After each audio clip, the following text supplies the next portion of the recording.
You study the life of the chosen. They are usually the people who delay to get married. You study.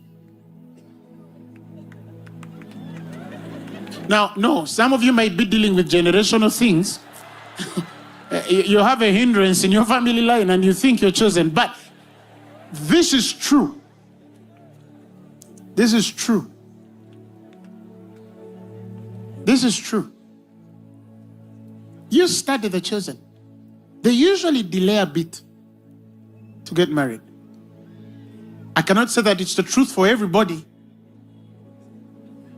but I can say it's for most of the part true for the chosen. And I'll tell you why. Because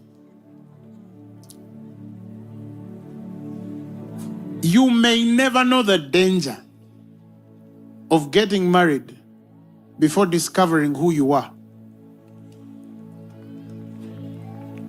And then in the middle of marriage, you find that your calling, your assignment is incompatible with your marriage.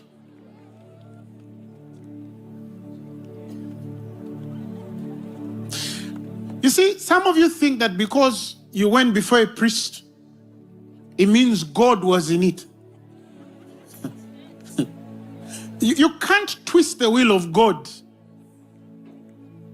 by a human ceremony. Do you understand what I'm saying? When the Bible says, look through the book, for none shall lack her mate. Everybody on the earth has their mate.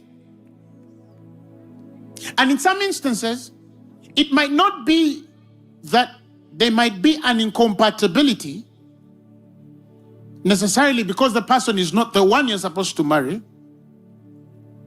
but that perhaps you were not ready. Because marriage also is a ministry.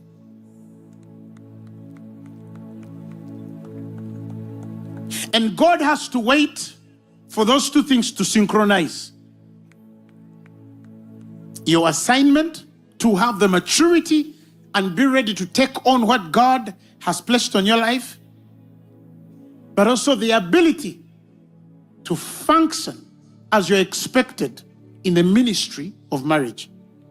So sometimes it's not that the person you married is the wrong one. Sometimes you might not be mature enough to get married spiritually. If you're chosen, it's more serious. Why? Because by the challenges you go through, many can be affected. The Bible says in Matthew 19:11, the Message version, not everybody is mature enough to live a married life. He didn't say not everybody is mature to get married. You can be you can be mature enough to get married, yet you're not mature enough to live a married life. He said it requires a certain aptitude and grace. It requires a certain aptitude and grace.